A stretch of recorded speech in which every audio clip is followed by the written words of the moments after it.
Hello दोस्तों, स्वागत है आपको नई क्लास में नए टॉपिक के साथ में। आज हम लोग समझने वाले हैं क्या होता है फेलिंग बिलियन। कभी कभार फेलिंग अविकर्मक कहेगा, कभी कभार फेलिंग बिलियन कहेगा। आपके पेपर के लिए मोस्ट इंपोर्टेंट टॉपिक है, इसको समझने वाले हैं। साथ ही साथ में जो फेलिंग बिलियन है उसकी क्रिया जब किससे करवाती हैं, हम लोग एल्डिहाइड से करवाते हैं, तो क्या उसकी अभिक्रिया का जो समीकरण है वो पेपर के अंदर कभी कभार पूछता है कि जो आपका फेलिंग बिलियन है मतलब फेलिंग अविकर्मक है उसकी रिएक्शन एल्डिहाइड से करवाने का जो समीकरण है वो पेपर के अंदर आता है। सब कुछ आपको समझाने वाला हूं, बिल्कुल डिटेल में आपको समझ में आ जाएगा। इस क्लास को एंड तक देख लिया तो फेलिंग अविकर्मक क्लियर हो जाएगा। ठीक है, आओ देखते हैं क्या होता है आपका फेलिंग बिलियन बोलो या फेलिंग अविकर्मक बोलो। तो फेलिंग बिलियन एक ऐसा रासायनिक अविकर्मक है, मैंने क्या बोला, फेलिंग बिलियन एक ऐसा रासायनिक अविकर्मक है जिसकी सहायता से आप परीक्षण करते हो। क्या करते हो? परीक्षण करते हो, किसी भी चीज का की जांच करते हो। अब ऐसा नहीं हर एक चीज की जांच कर लोगे, किसी भी चीज का परीक्षण नहीं कर सकते। किस चीज का परीक्षण करना है तो सुनो, इसके द्वारा आप एल्डिहाइड तथा कार्बोहाइड्रेट का क्या कर सकते हो, परीक्षण कर सकते हो, उसकी जांच कर सकते हो। किसके द्वारा?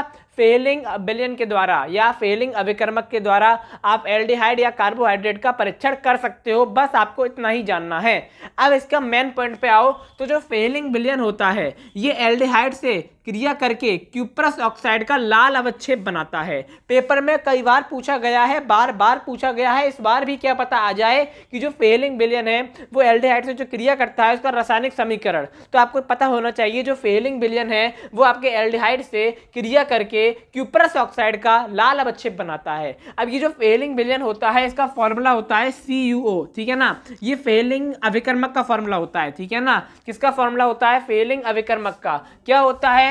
CuO आपको पता होना चाहिए। अब हम क्या करेंगे, रिएक्शन करेंगे बढ़िया सी। आओ मैदान में, ठीक है। हमने क्या लिया? CH3CHO लिया। अरे भैया एल्डिहाइड से करनी है, जहां भी CH जुड़ जाए वो एल्डिहाइड बन जाता है। बेंजीन में CHO जोड़ दो, बेंजिल्डिहाइड बन जाता है। सिंपल सी बात है। तो हमने यहाँ पर क्या ले लिया? एल्डिहाइड ले लिया। इसकी क्रिया किससे करवाएंगे? फेलिंग अविकर्मक से करवाएंगे।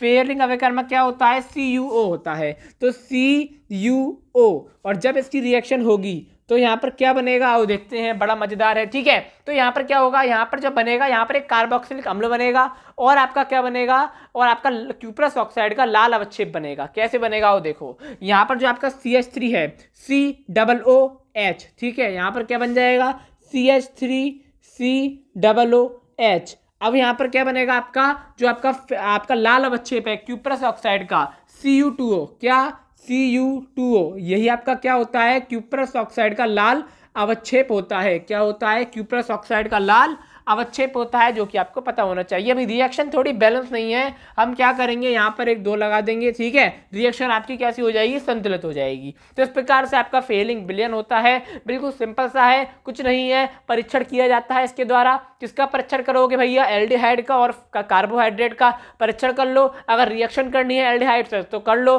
कोई दिक्कत नहीं है। क्या बन जाएगा आपका? क्यूप्रस ऑक्साइड का लाल अवक्षेप बन जाएगा, यानी कि आपका Cu2O बन जाएगा, ठीक है ना। और आपका कार्बोक्सिलिक अम्ल बनेगा। इस प्रकार से आपकी रिएक्शन होती है। इसका जो आप फॉर्मूला है फेलिंग अविकर्मक का CuO होता है, आपको याद रखना है, ठीक है। आशा करता हूं कि आपको समझ में आ गया होगा। अब मैं आपको मिलूंगा एक और नई क्लास में नए टॉपिक के साथ में, लेकिन उससे पहले इसका स्क्रीनशॉट ले लो फटाफट से, ठीक है ना। अब मैं आपको मिलूंगा एक और नई क्लास में नए टॉपिक के साथ में। तब तक के लिए जय हिंद, जय भारत।